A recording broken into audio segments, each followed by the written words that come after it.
안녕하세요. 오늘 저희가 함께 들여다볼 자료는요.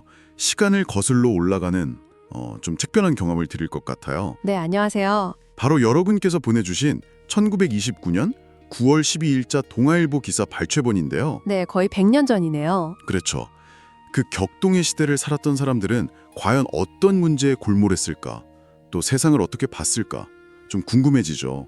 이 기사들을 통해서 저희가 1929년 한국 사회의 어떤 고민, 또 관심사 이런 것들을 좀 깊이 탐색해 보려고 합니다. 네. 뭐 전통과의 씨름도 보이고 세계 정세 분석도 있고요. 또 경제 시스템에 대한 이해까지. 짧은 지면인데도 당시 지식인들의 고민이 치열하게 담겨 있더라고요. 맞습니다. 그 시대의 지적인 단면을 이렇게 확대경으로 들여다보는 느낌이랄까요? 네네. 자, 그럼 한번 그 속으로 들어가 볼까요? 네, 좋습니다. 1929년이면 세계 대공황 직전이잖아요. 그리고 또 식민지 현실 속에서 나온 신문이라는 점, 이걸 생각하면 더 흥미로운 것 같아요. 아, 그렇죠. 시대적 배경이 중요하죠. 주신 자료 보니까 크게 세 가지 기둥이 보이더라고요. 첫째는 제사문제 재론이라는 사설. 이걸 통해 본 당대 사회 내부의 고민이 있고요. 네. 둘째는 역사상 세계적 대전과 오산 및 전쟁 문화. 좀 긴데요. 이 논설에서 보이는 국제 정세 분석. 네, 오산이라는 단어가 눈에 띄었어요. 그리고 마지막으로는 관세의 개념을 설명하는 기사를 통해 본 경제에 대한 관심. 뭐랄까, 각 기사가 던지는 메시지가 꽤 입체적입니다. 자, 그럼 먼저 가장 눈길을 끄는 것부터 보죠. 역시 제사문제 재론 사설인데요. 네네. 제사의 근본 취지. 그러니까 조상을 기리고 생명의 뿌리를 기억하는 마음. 이건 아름다운 풍속이다. 이렇게 긍정하면서 시작하잖아요. 네, 일단 그 점을 인용을 하고 들어가죠. 근데 뭔가 현실에서는 문제가 좀 많았던 모양이에요. 바로 그 지점이에요. 이 사설이 제사의 이상적인 의미는 알지만 당시 현실에서 행해지던 제사는 본질에서 크게 벗어나 있다. 이렇게 아주 신랄하게 비판을 합니다. 아, 신랄하게요? 네, 핵심은 허례허식하고 형식주의에 대한 비판이죠. 허례허식. 네, 마음이랑 정성은 다 사라지고 겉으로 보이는 절차, 형식만 남아서 오히려 사람들한테 정신적으로나 경제적으로 부담만 준다는 거예요. 껍데기만 남았다는 표현이 나오는데 이게 아주 강렬하게 와닿더라고요. 껍데기만 남았다. 와, 정말 날카로운 지적이네요. 그냥 뭐 번거롭다 이 차원을 넘어서서 보여주기 위한 과시나 경쟁 때문에 본래 의미가 완전히 퇴색됐다 이런 거군요. 그렇죠. 그럼 이 사설은 어떤 대안을 제시하고 있나요? 그냥 비판만 하고 끝나는 건 아닐 텐데요. 물론이죠. 여기서 중요한 점은 그냥 옛날로 돌아가자 이런 복고주의가 아니라는 거예요. 아, 그게 아니고요. 네, 오히려 시대 변화에 발맞춰서 과감한 개혁이 필요하다. 이렇게 촉구를 하고 있어요. 과감한 개혁이요? 1929년에? 네, 불필요하고 사치스러운 절차는 과감히 없애고 대신 경건하게 조상을 추모하는 마음, 이걸 되살리는 쪽으로 가야 한다는 거죠. 1929년에 이미 개혁이라는 단어를 쓰면서 전통의 현대적 계승을 고민했다는 거, 이 사실 자체가 좀 주목할 만한 것 같아요. 그러네요. 그러니까 전통을 그냥 고정불변의 어떤 것으로 본 게 아니라 시대와 함께 호흡해야 할 대상으로 인식했다는 거죠. 그 점이 정말 흥미롭네요. 전통하면 왠지 변하면 안 될 것 같은 그런 느낌도 있는데 벌써 100년 전에도 현실에 맞게 변화해야 한다. 이런 목소리가 있었다니. 네네. 혹시 이런 주장이 나오게 된 배경에 뭐 당시 경제적 어려움이나 아니면 서구 문화 유입 같은 다른 사회적 요인들도 좀 작용했을까요? 충분히 관용성 있는 추론이라고 생각해요. 기사에 뭐 명시된 건 아니지만 아시다시피 1920년대는 일제강점기였고 경제적 수탈도 심했잖아요. 네, 그렇죠. 그리고 도시화가 진행되면서 새로운 가치관도 들어오던 때고요. 이런 상황에서 과도한 제사 비용은 정말 실질적인 경제적 압박이었을 테고. 부담이 컸겠네요. 네, 동시에 전통적인 가치관 자체에 대한 어떤 회의나 성찰 이런 것도 이루어졌을 수 있고요. 아, 어쩌면 제사 형식 간소화 주장은 단순히 뭐 실용적인 이유를 넘어서서 변화하는 시대 정신을 반영하는 그런 움직임이었을 수도 있겠다 싶어요. 그렇군요. 단순히 제사라는 의례 하나에 대한 비판이 아니라 당시 사회가 겪던 여러 변화와 고민이 이렇게 응축된 목소리다 이렇게 볼 수도 있겠네요. 네, 맞습니다. 이런 전통과 현대의 조화 문제는 뭐 오늘날 우리에게도 여전히 큰 숙제인데요. 그렇죠. 자, 이렇게 사회 내부의 고민을 들여다봤다면 다음 기사는 시선을 좀 바깥으로 돌려봅니다. 역사상 세계적 대전과 오산 및 전쟁 문화라는 제목의 논설인데요. 제1차 세계대전을 분석하고 있어요. 네. 특히 오산, 그러니까 독일의 잘못된 계산에 주목하는 점이 좀 눈에 띄어요. 그 원인? 특히 발발 직전에 주요 참전국들의 전략적 판단 착오, 이걸 분석하려고 시도합니다. 아, 원인 분석에 초점을 맞췄군요. 네. 기사에서는 구체적으로 독일 제국이 영국이 중립을 지킬 것이다 이렇게 오판한 것을 결정적인 오산 중 하나로 딱 지목하고 있죠. 전쟁이라는 거대한 사건을 그냥 뭐 운명론적으로 받아들이는 게 아니라 특정 국가의 잘못된 판단, 계산 착오가 이런 비극을 불렀다. 이런 분석적인 시각을 제시하는 거죠. 오산이라는 키워드가 상당히 의미심장하게 들리네요. 마치 역사의 큰 흐름 속에서도 인간의 구체적인 판단이나 실수가 결정적인 영향을 미친다. 이런 점을 강조하는 것 같아요. 그렇죠. 바로 그 점입니다. 혹시 이런 분석이 당시 식민지 조선의 독자들에게는 어떤 의미로 다가왔을까요? 뭐랄까, 강대국들의 오판으로 시작된 전쟁을 분석하는 시각이 자기들 처지랑 좀 연결돼서 읽혔을 수도 있을까요? 아, 그거 아주 중요한 질문인 것 같아요. 직접적인 언급은 없겠지만 한번 생각해보면 강대국들의 전략적 실수가 세계적인 전쟁으로 이어지고 그 여파가 결국 식민지 조선에까지 미치는 현실을 보면서 네. 국제정세나 강대국의 움직임을 좀 냉철하게 분석해야 한다. 이런 문제의식을 느꼈을 가능성이 높죠. 아, 우리도 정신 차려야 한다 뭐 이런 거요? 네, 그런 거죠. 특히 오산이라는 개념은 힘의 논리가 지배하는 국제관계 속에서 약소국의 운명이 강대국의 판단에 좌우될 수 있다는 현실, 이걸 다시 한번 생각하게 했을 수도 있고요. 더 나아가서는 우리도 국제정세를 제대로 읽어야 한다는 어떤 자각을 촉구하는 메시지로도 해석될 여지가 충분히 있습니다. 그렇군요.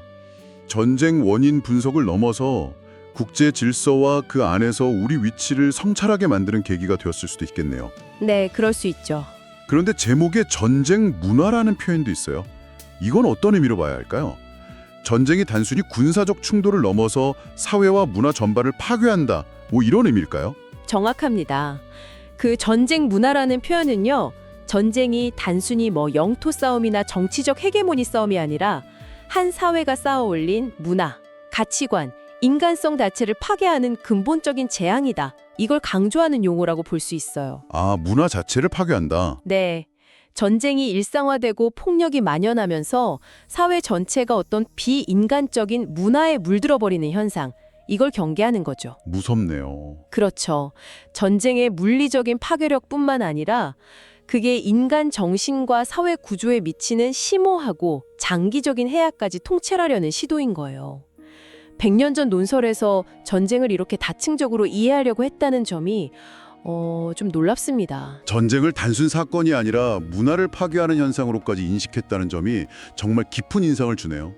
자, 이렇게 전통 문제와 국제 정세 분석에 이어서 마지막 기사는 조금 더 실용적인 지식, 바로 관세에 대한 이야기로 넘어갑니다. 네, 경제 이야기죠. 관세의 개념이라는 연재 기사의 일부인데 보호관세와 재정관세, 이 두 가지를 구분해서 설명하고 있군요. 네, 맞아요.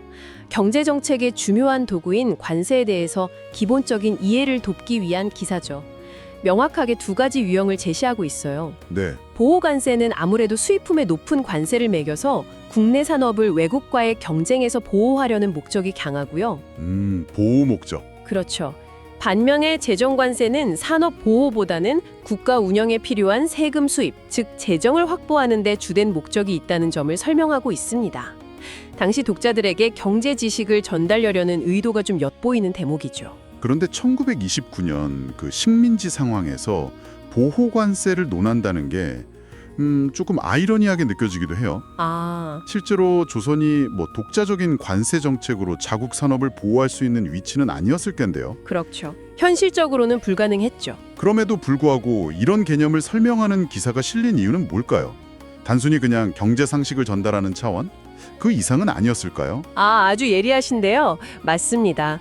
당시 조선은 관세 자주권이 없었으니까 이 기사가 당장 현실 정책에 영향을 미치지는 못했을 거예요. 네. 하지만 그렇기 때문에 오히려 이 기사의 의미가 더 깊어질 수도 있어요. 어떤 면에서요? 첫째로는 주권 국가들이 어떤 경제적 도구를 사용해서 자국의 이익을 추구하는지, 이걸 알림으로써 식민지 현실의 제약을 역설적으로 좀 부각시키는 효과가 있었을 수 있고요. 아, 우리는 못하는데 저들은 저렇게 하는구나 하고요. 네.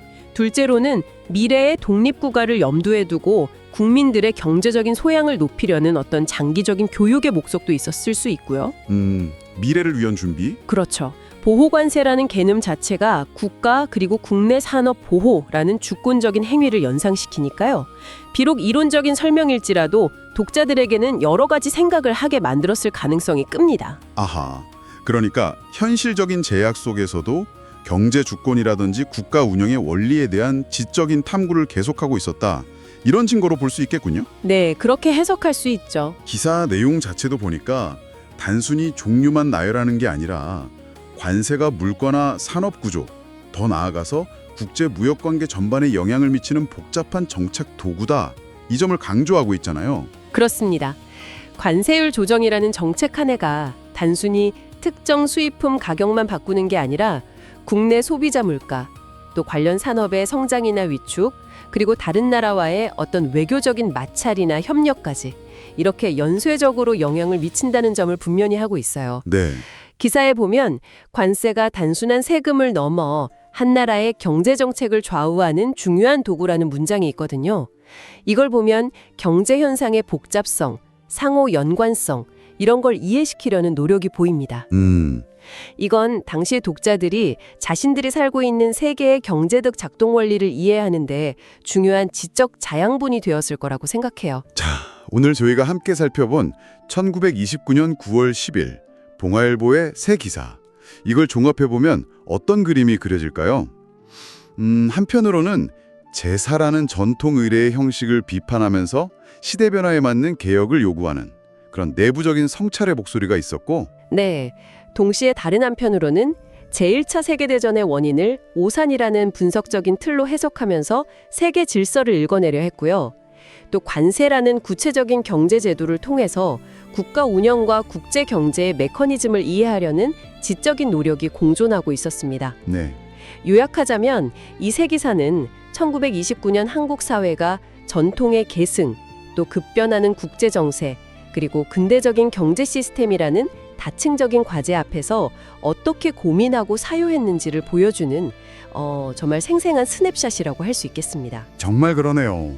거의 100년이라는 시간이 흘렀는데도 이 기사들이 다루는 문제의 본질은 놀랍도록 지금 우리 현실과 맞닿아 있다는 생각이 들어요. 맞아요. 시사하는 바가 많죠. 전통을 어떻게 현대사회에 맞게 재해석하고 이어갈 것인가, 이 고민은 지금도 계속되고 있고요. 네네.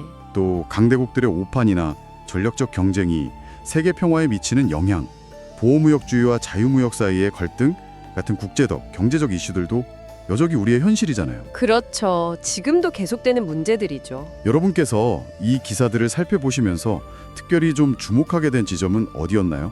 과거의 고민이 현재 우리의 삶과 어떻게 연결된다고 느끼셨는지 궁금합니다. 오늘은 1929년 동아일보 기사라는 책을 통해서 그 시대를 잠시 여행해봤습니다.